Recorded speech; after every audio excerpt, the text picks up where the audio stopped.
Welcome to another episode of the CPG Guys podcast.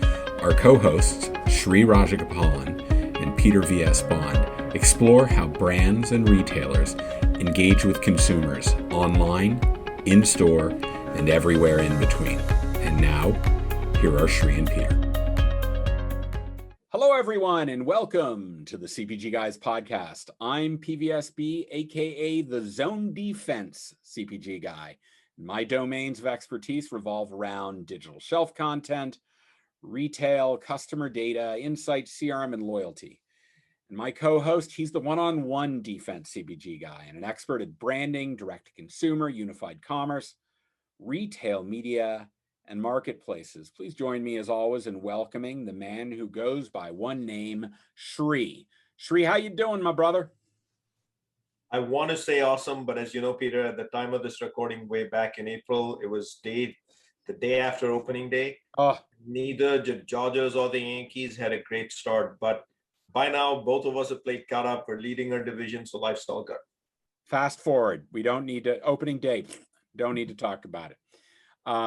Thank you, Shri. It was a dismal day, but better times ahead for both of our teams. Before we get to our guest today, who I'm very excited, I know Shri is too, to welcome to the podcast, I want to remind our audience that all of our content are podcasts in audio and video format that focuses on things like our series on profitability, our women's leadership series, and our founders from the first quarter of this year. It's all available at CPGGuys.com. And Shri, what do we charge them for that? I think it's nothing, right? It's free. Zero. Big donut. So it's all free. You have no excuse not to go get it. And also, we humbly request that you also follow us on our LinkedIn page if you're not doing so already. It's where we publish all of our content and make all of our announcements. Just go to LinkedIn and just enter the CPG Guys or CPG Guys in the search box. You'll find the page and just click the follow button and everything will start to appear in your feed. You'll be very happy because we do talk a lot and I think you'll find it very interesting. Some of it is fun, some of it is informative, but please do join us. All right, on to the main event. Our guest today is known as, Shri, ready? The content guy. I love that. That fits right into our mantra. This is good. He's the force behind Morning Newsbeat, a contextual retail news service, which he describes as analysis with attitude. Yes. So more than 30,000 CPG and retail industry insiders are well familiar with this news and insights service and what he purveys on his site and through email updates delivered directly to their inboxes. He's a highly regarded speaker and the author of several books. He authored Retail Rules, 52 Ways to Achieve Retail Success, and he co-authored The Big Picture. When he's not at home in his state where I reside in Connecticut, and he's just a little bit down the coast from me, he's an adjunct faculty member at Portland State University's Center for Retail Leadership. Please join us in welcoming to the CPG Guys podcast, the legendary Kevin Coupe. Kevin, it is a distinct pleasure to meet you. How you doing? I'm doing great, Peter, although you did not tell me when you invited me that I was going to be stuck on a podcast with a Yankee fan and a Dodger fan. I have no problem with that, but there are two guys who are whining about a dismal opening day because you lost one out of 162 games. I'm a Mets fan, and so give me a break. Well, I understand that you're upset that the Mets are already mathematically eliminated from the play, but that's okay. No, not this year. We got Lindor. Are you kidding? I'm feeling pretty good. All right, there we go. That sounds good. Hey, before we get to the questions we have for you, can you? Our audience loves to multitask and learn about our guests while they're listening to this podcast. I know you've got both Morning Newsbeat and you've got your personal site. Can you tell our audience, and we'll put links to this in the liner notes of the podcast, but can you tell the listening audience where to find you on online? And then after that, would love to get a better flavor of the type of content you're trying to provide at your site and the kind of POV you put out. I'm the easiest guy in the world to find. Morning Newsbeat is exactly like it sounds. MorningNewsbeat.com. There you'll find whatever I published probably today as you listen or watch this. And and you'll find I've been doing this I'm in my 20th year. So you'll find a lot in the archives as well. And then my personal site is Kevin Coupe, KevinCoupe.com. And there you can find out more about the books, speaking, and some of the other things that I do. We will thank you for that, Kevin. We'll also put links to your books on Amazon in the podcast liner notes as well. Thank you. I appreciate that. Great. Hey, listen, so Sri and I love nothing better than an episode of Rank Punditry. We really love bouncing the ideas around, kicking the can, asking questions, turning over stones. So we hope you're game for doing that with us today. It's sort of what I've been doing. I mean, I figure 5 days a week, 46, 48 weeks a year for this is going to come naturally to you. So this is great. All right. Many people are focused on what appears to be the end in sight for the pandemic. I know I've just got my first shot and I'm scheduled to get my next one in a couple of weeks. But should retailers and brands be focused on the immediate future and all the wonderful year-over-year performance issues that they're dealing with versus turbulent 2020? Or should they be looking beyond 2021 for focus? What are your thoughts? I mean, I think you have to look at both. I mean, you can't, if you're a public company, there are going to be some issues that are going to come up, right? Because in 21, there's no way you're going to have the same comps you had in 20. If your sales were up 18% in 20 compared to 19, let's say in the second or third quarter, they might be up 2% in 21, or they might be down 1%, but still be significantly over what they were in 19. Public companies are going to run into issues simply because some analyst on Wall Street is going to go, "Oh man, look at the sky is falling. Let's invest in GameStop instead of Kroger, something like that." But we got to get our Robin Hood apps up and running again. We forgot about that. Sorry about that, Kevin. That's all right. So I think so. There's that issue. But it seems to me that, hopefully we're headed towards the end of the pandemic. I'm a little bit more reserved in my predictions about that than some. As we record this, the CDC has just come out and said you can travel. And as long as if you've had both vaccinations, and I'm 2 weeks past my second vaccination, so I'm feeling pretty good right now. So they've said, listen, if you wear a mask and you socially distance and you wash your hands a lot and you've had your 2 vaccines, you're in good shape to travel. It ends up my first trip is going to probably be to Texas, which I don't know how I'm feeling about that one, simply because, they have no mandates down there. But, and I worry that, we've seen enough in terms of surges and resurgences that I worry that, I do think there's a concern about spiking the ball on the 5-yard line. That said, I think we can begin to say we're going to get, it's become a cliche, the light at the end of the tunnel is not necessarily an oncoming train at this point. So I do think it's critical to sort of look at 2022. If certainly 2020 was a nightmare of a year. In some ways a great year. Financially for so many retailers, because, all they had to do is bring product in the back door and they could open the front doors and everything would sell. So, but it was still a nightmare year in terms of operations, lots of issues. 21, I think, is a transitional year. 22, it has got to be, for the retailers that really want to make a difference. I think 22 has got to be, a transformative year for them, that they've got to, let's put it this way. Back when this thing started in March and April of 20, I was writing a lot about how I felt retailers had to develop what Jeff Bezos would call 2 pizza teams, right? So it couldn't be so big that you couldn't feed it with 2 pizzas, and figure out how their companies would be fundamentally different coming out of the pandemic than they were going in. That they would be charged with figuring out the broader implications of the things that were happening in terms of consumer behavior, in terms of technology, in terms of how they were operating, and figure out how to be different. And I remain sort of steadfast in that belief that retailers have to figure out how are we going to be different in 22 than we were in 20. And if there are not some fundamental differences in how they come to market, in how they communicate with shoppers, and in how they deliver on the value proposition, then they've lost an opportunity. Retail, there was a lot of use of the word essential a year ago. You don't hear that word so much anymore.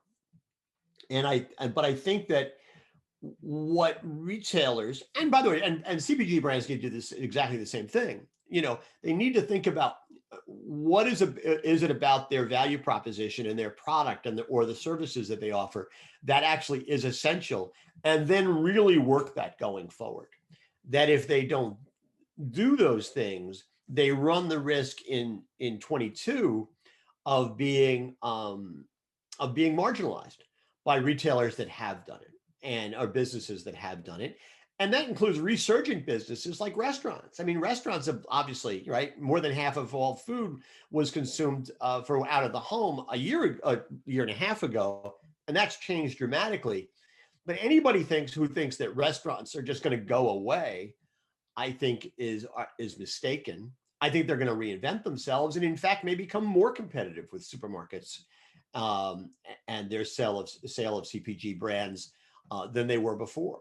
A while ago, Peter and I listened in to the Kroger presentation, aka Investor Day. We both felt pretty strongly that Kroger pretty much told the world they are entering into the world of retail media in a significant way, and definitely wanted to be one of the leaders in that space. Would love to get your viewpoint on the presence and role of retail media this last year, especially. Not just Kroger, but Walmart.com, et cetera. And do you think Kroger will actually be the leader in this space? It's hard. The leader in this space? I don't know. I mean, I think that, listen, Walmart has clearly decided that they're going to make a major commitment to retail media. They've come out and said, we want to be the top 10 advertising agency in this country, purely on the basis of selling our own media on our own platforms. And certainly they've got the bandwidth to be able to do that. Is Kroger going to be in that kind of rarefied air? I don't know. And Amazon certainly is in the business where they're making a ton of money, selling advertising that has nothing to do with the margin they're actually making on the product. And I do think I think we're going to see other companies do the sort of the same thing. I mean, all of a sudden, as retailers are trying to maximize, their presence, not just physical presence, but digital presence, it's going to make sense for, many of them to figure out how do they monetize that in a way that supports their operations and allows them to keep their margins tight and still make money. And some of this is not new. I mean, My Web Grocer, which was an early player in the e-commerce business, I mean, they were doing that for their retail clients, I don't know, 20 years ago, 18 years ago. It just simply makes a lot of sense. I don't know that I would spend necessarily a lot of time figuring out who's going to be number one and who's going to be number 8. But I do think there's going to be a lot of competition for that. And that, and that's simply and in some ways that's going to become the current equivalent of slotting allowances and failure fees and things like that. It's another way for retailers to make money from their suppliers, that has nothing necessarily to do with the products that they're selling or the degree to which customers like or love those products. Listen, I've been, and I'm not original in this thought. There was a really, really smart guy named Glenn Terbeek, who used to work for Anderson Consulting long before it was Accenture. And in fact, Glenn wrote a book, I have it here, called Agent Tree Agenda. And he wrote it, Selling Food in a Frictionless Marketplace. Yep. And in addition to being, I mean, I'm a disciple at Glenn's knee, as is another one of your guests, Tom Furphy.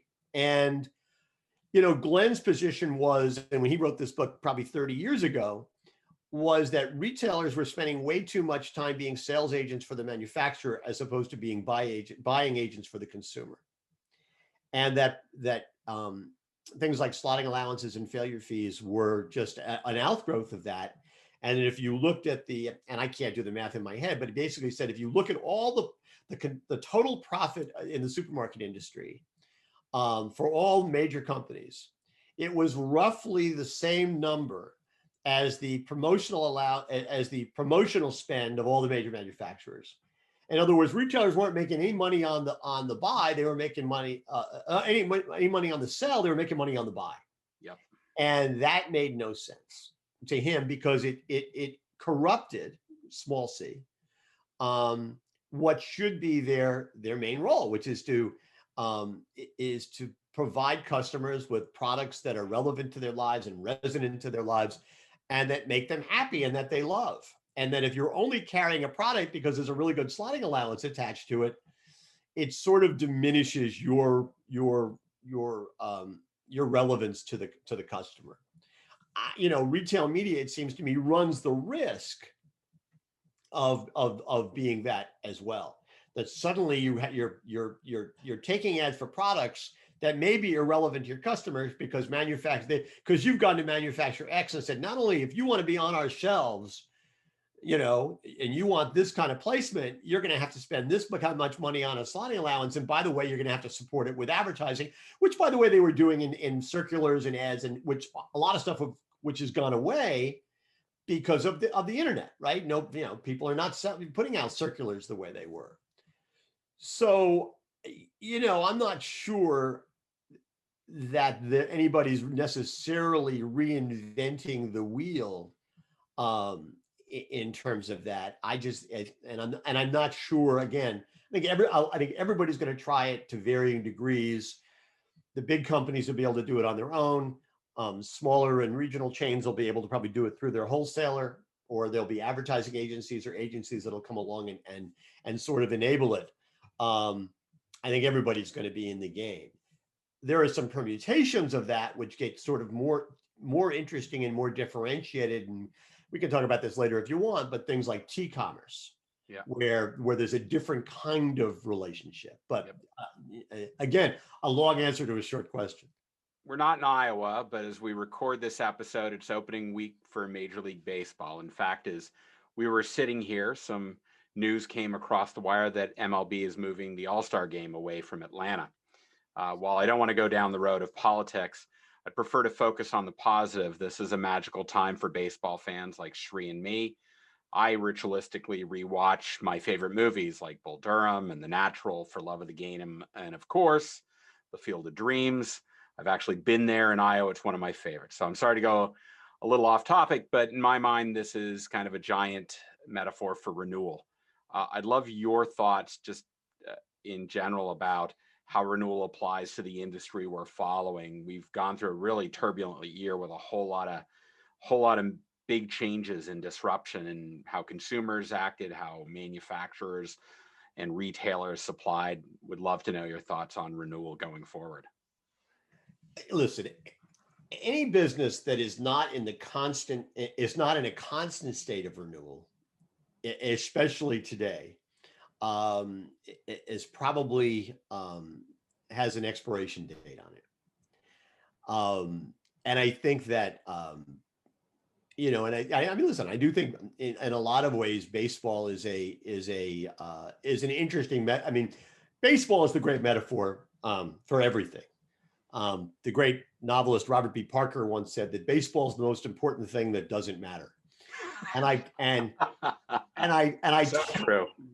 And I think that you know, and I think that it's interesting. I mean, okay, we're going to go down the baseball rabbit hole for a second. You know, it is interesting that baseball has, if you look at some of the things that baseball has done over the years in terms of renewing itself, you know, and listen, certainly coming off what was a very tough year for any major league sport, But if you even go back farther, if you look at the way baseball managed to realize that the experience of going to the ballpark, had to be something more. And some of this they got, some of this they learned from the minor leagues. I think the minor leagues, I mean, you talk about Bull Durham, right? I mean, the minor leagues were always a great example of really smart marketing and smart retailing in its own way. Because in major league sports, you sell the team, right? If you're selling, I'm a Mets fan, passionate Mets fan. So we're selling DeGrom, we're selling Lindor. I mean, we're selling those things because that's the foundation. Minor league teams could never do that because minor league teams could, whoever you marketed today, if he was any good, he was going to be gone tomorrow. So they had to sell an experience, and they had to excel the fact that coming to the ballpark was going to be fun. Yeah. And, and some of it worked and some of it didn't. I mean, you live in along the coast of Connecticut, like I do.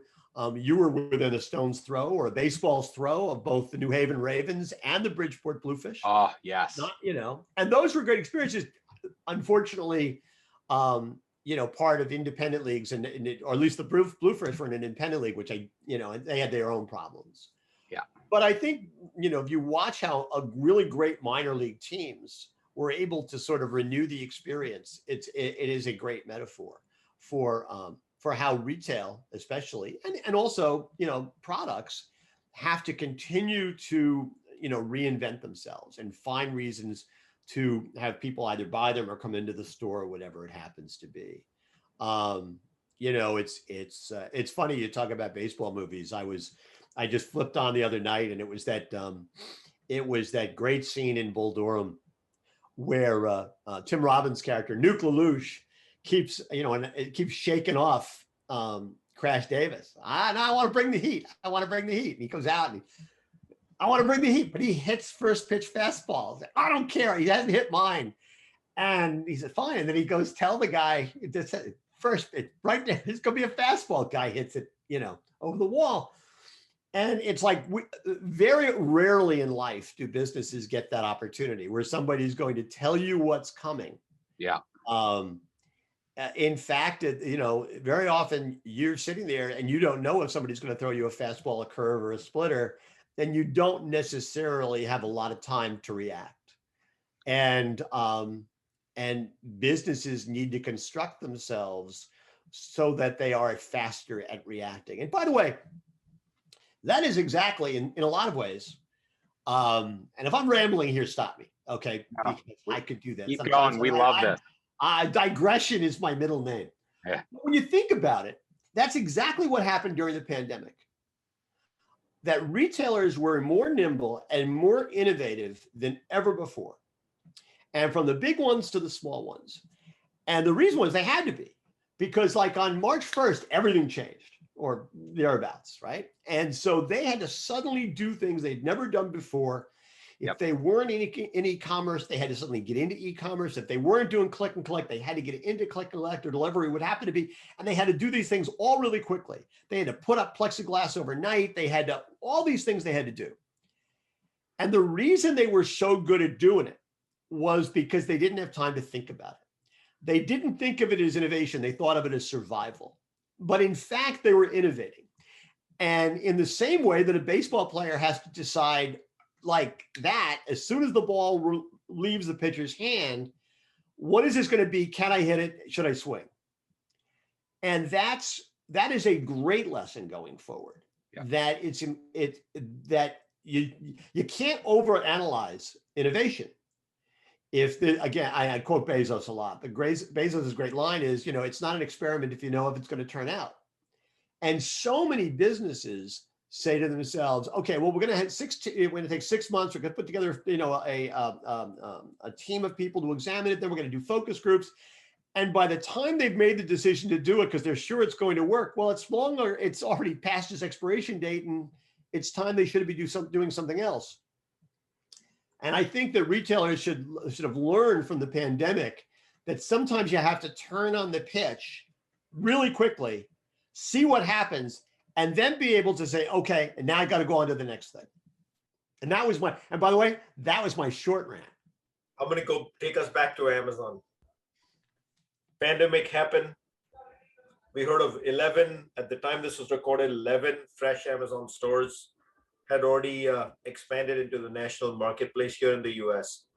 Peter and I feel though, during the pandemic, Walmart, we talked about Instacart in another question, really beefed up their muscles in terms of their household penetration with e-commerce in a significant way.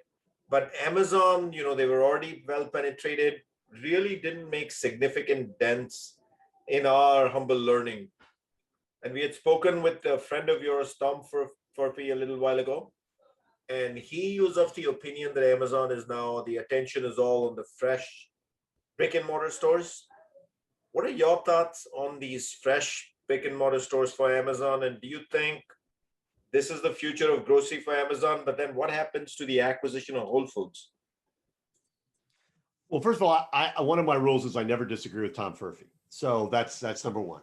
I think that I think he's clearly that Amazon is putting a lot of emphasis. I mean, what they've got 11, they're going to, the word is they're going to have 28. I mean, they could have 100 pretty quickly because there's a lot of retail real estate out there that is available. They're clearly putting more emphasis on that than they are on the Amazon Go stores or the 4-star stores. And it is said that this still remains a passion for Jeff Bezos. That as he steps away from being CEO, one of the things he would continue to like to continue focusing on is the growth of grocery. I do think that I do think it's likely that we're going to see continued evolution of that format. With more focus on fresh than and then people using, people buying their CPG products online, using that as a pickup point, and then being able to go into that store and pay more attention to fresh with a more limited selection of packaged goods in those stores. So I would suspect we'll see, and they're going to be more competitive with traditional grocery stores than Whole Foods is. I don't know that they will. I don't think it means anything necessarily negative for Whole Foods. I think they'll continue to learn from how Whole Foods does fresh. I mean, there are a lot of people out there that say that, Whole Foods has lost a couple of steps since Amazon took it over. I always go to great pains to remind people that, Whole Foods was in trouble before Amazon took it over. I mean, they were having problems. I mean, it wasn't, they didn't wake up one morning and say, "Oh, wouldn't it be fun to be owned by Amazon?" They weren't in danger of folding or anything like that, but that was a rescue operation in some ways. No matter what John Mackey would have us believe. So I think that, I think they'll continue to learn from Whole Foods. I think they'll open new Whole Foods stores where it makes sense, and they'll open new Amazon Fresh stores where it makes sense, and maybe we'll see some combination thereof. I mean, I think that, I think the thing we know about Amazon is they're willing to experiment. And so will you see a retail location that has an Amazon Fresh store to appeal to one customer, and then a Whole Foods store maybe to appeal to a different customer at a different level, and maybe some version of an Amazon Go store that will serve as a convenience store that will appeal to a different customer. And they can all operate potentially in the same universe without necessarily cannibalizing each other. I always hesitate to predict what Amazon's going to do, simply because what they're probably going to do is something that none of us are thinking about at the moment. And so, but I do think, I think Amazon Fresh is clearly has got greater potential for legs than other stores. Amazon Go is sort of a store it's got to be a place you can walk to, right? There's a lot more places in America that you would drive to. Amazon Fresh that becomes more important. Then the question becomes, in a marketplace where you see dollar stores opening at an enormously fast rate, as well as limited assortment stores. I mean, if Amazon wants to play in that territory with a more sophisticated e-commerce component than either of those two segments have, I think that could be a pretty interesting play. Plus, they can put drone landing pads on their roofs, and whatever it is, it's not going to be just one thing. It will be some combination thereof. Great. I want to remind our audience that all of our content is available at cpgguys.com. And we'd love your feedback. If you go to ratethispodcast.com/CPGGuys and write a review, we can invite on people like Kevin and talk about topics like we talked about today that interest you. In the liner notes to today's episode, we'll have links to Morning Newsbeat, to kevincoupe.com, and to his books on probably Amazon is where the best place we should drive them. But on behalf of Shri and me, Kevin, I want to thank you for joining us on this wide-ranging and rank punditry episode. We love doing this. So thank you so much for joining us. My pleasure. Anytime. All right, Shri, I had a great time today. How about you? Awesome. Kevin, thank you so much for joining us and helping us with the Rank 23, a word that we both often tend to love. All right. To our audience, I want to say thank you for joining us, and we look forward to having you on the next episode of the CPG Guys podcast. Goodbye.